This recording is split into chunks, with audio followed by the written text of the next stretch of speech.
Vendredi 15 novembre 2024, mesdames et messieurs, bonsoir et bienvenue dans cette vespérale.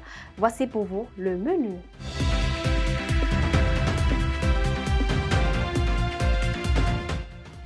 On parle dans ce 19h30 de la santé des femmes enceintes et les effets néfastes du changement climatique. Une urgence sanitaire au cœur des défis environnementaux.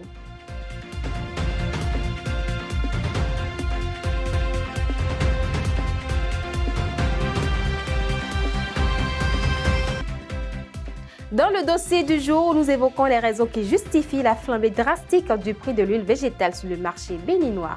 Élément de réponse à suivre dans cette édition avec Maëlle Anator. Et c'est tout pour le menu, les détails à suivre dans un instant.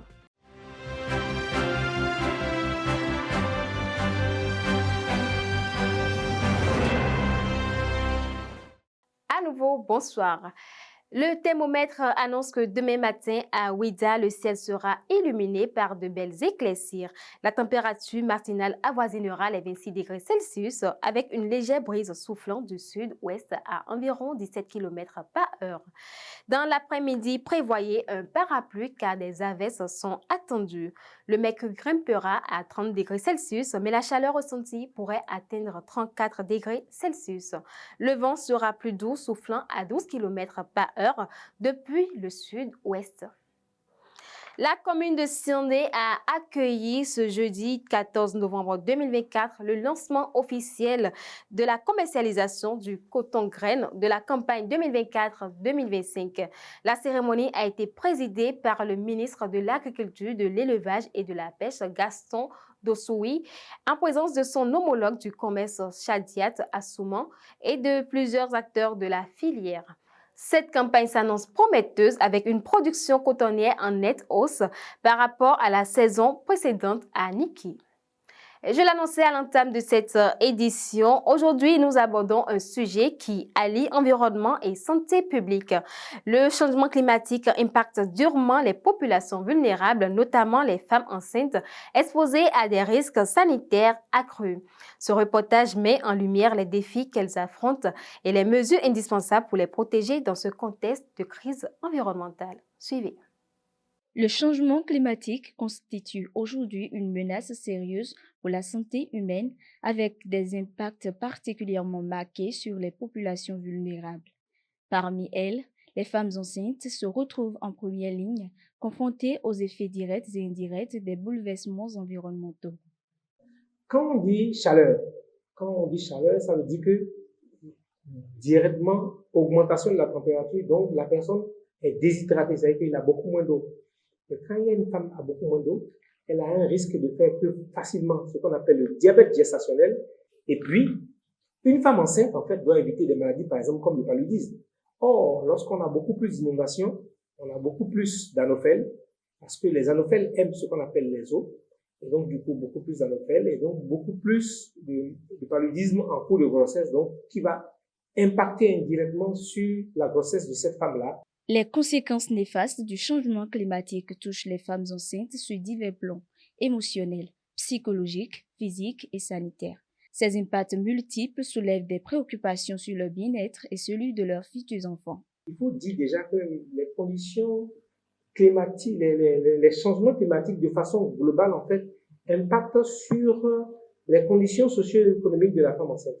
Dans un premier temps, si vous êtes dans une zone qui est impactée par le changement climatique, ça veut dire qu'il y a beaucoup plus de difficultés à accéder aux soins de santé le plus rapidement possible. Dans un deuxième temps, si vous êtes dans une zone où le changement climatique a impacté sur les productions de tous les jours, c'est-à-dire les céréales, l'alimentation, ce que la femme enceinte a l'habitude de manger tous les jours, ben, il va se poser en fait un problème de ce qu'on appelle une insécurité alimentaire. Vous voyez? Et ça fait partie d'un des facteurs dont a parlé le COP27. Face à ces constats alarmants, des initiatives deviennent indispensables pour protéger les femmes enceintes. Il est crucial d'investir dans des programmes de sensibilisation, des dispositifs de suivi médical adaptés et des politiques visant à réduire des émissions polluantes. Nous implorons les dirigeants politico-administratifs à divers niveaux et aussi les sages-femmes à jouer leur rôle pour apaiser la femme dans certaines mesures, pour qu'elle soit à l'aise à des moments donnés et pour qu'elle puisse avoir la prise de décision, pour qu'elle puisse participer à des prises de décision sur elle-même. Parce que même si elle ne comprend pas en français et puis elle s'exprime, vous pouvez noter cette préoccupation dans votre propre français pour traduire ça. Ça veut dire qu'elle participe aussi à l'adaptation au changement climatique.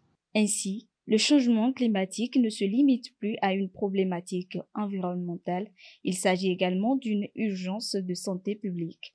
Les générations futures dépendent des décisions et actions mises en œuvre dès aujourd'hui.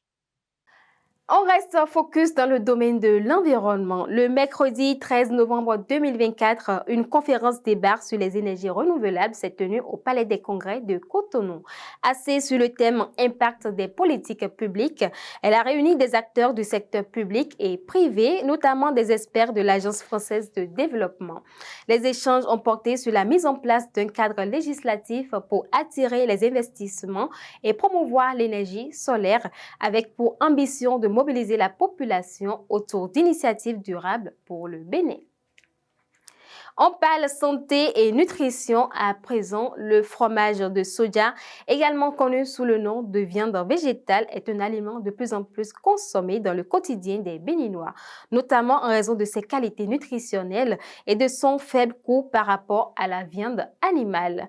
Ce reportage de Muriel Roncarin et Jean-Dac Toronon explore les raisons de cet engouement et examine les éventuels risques associés à sa consommation.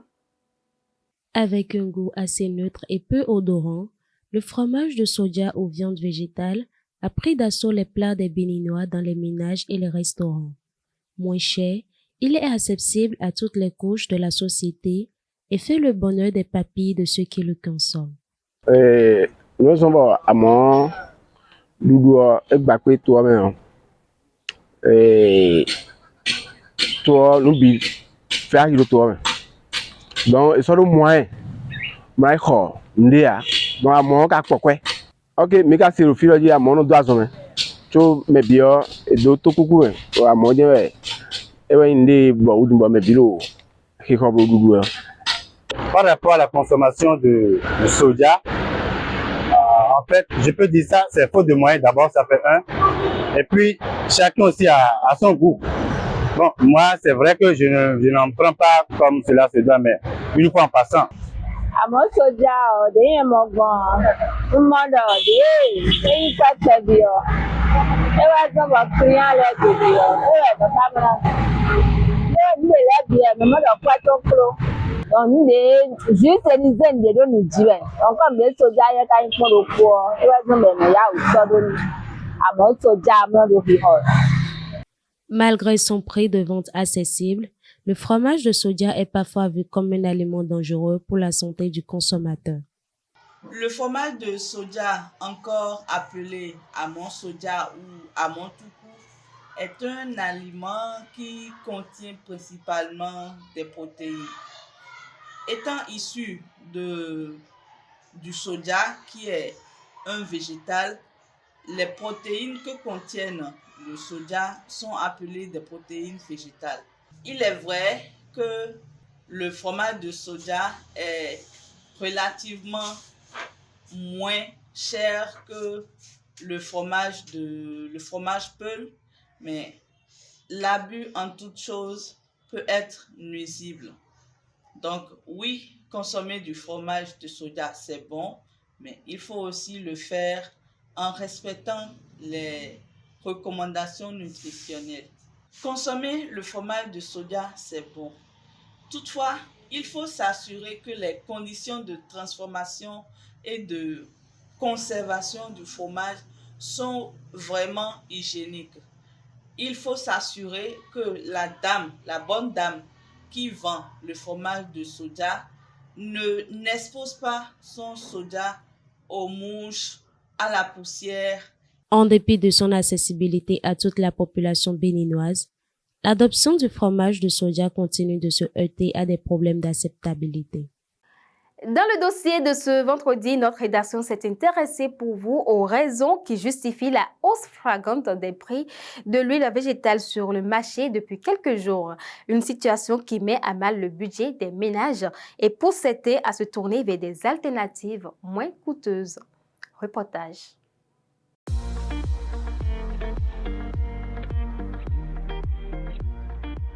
L'huile végétale, un des ingrédients indispensables dans la préparation des repas au Bénin, subit actuellement une flambée des prix sur le marché, passant de 1200 francs CFA le litre. L'huile végétale se vend désormais à 1900, voire 2000 francs CFA, indépendamment de son origine locale ou importée. Pour de nombreux consommateurs, cette augmentation réduit le pouvoir d'achat, forçant certains à se tourner vers des alternatives moins onéreuses.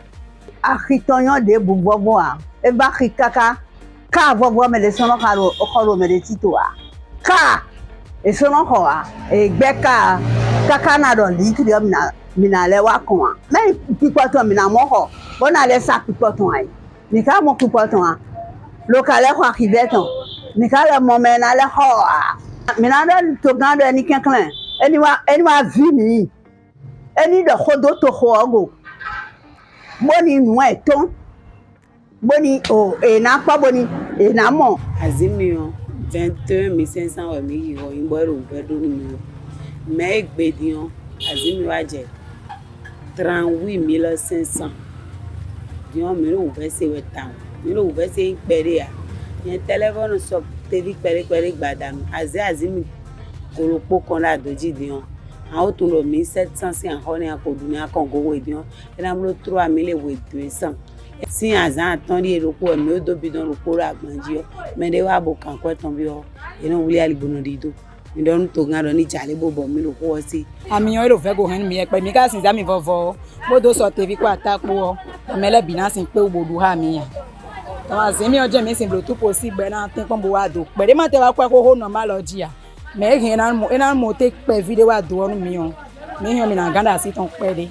Du côté des commerçants, la situation érode les marges et crée des tensions sur le marché.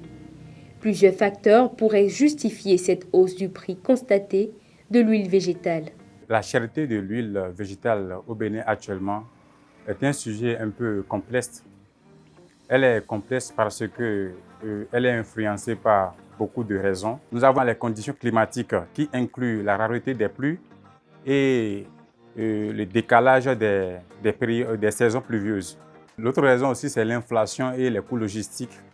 Le Bénin importe une grande partie de ses huiles végétales pour la consommation du pays, ce qui entraîne la hausse du prix lors de l'importation et ça joue surtout sur les détaillants. Il y a également la dépendance aux importations. La production locale de l'huile végétale n'est pas suffisante pour satisfaire les besoins de la population à l'interne. Ce qui voudra dire que l'offre est toujours inférieure à la demande à cause de la poussée démographique. Le Bénin pourrait réduire sa dépendance aux importations et stabiliser les prix en soutenant la production locale d'huile végétale, ce qui pourrait soulager les consommateurs tout en renforçant l'économie locale. Hors de nos frontières, à présent, la République démocratique du Congo s'associe à Monacosat pour étendre la connectivité aux zones rurales isolées.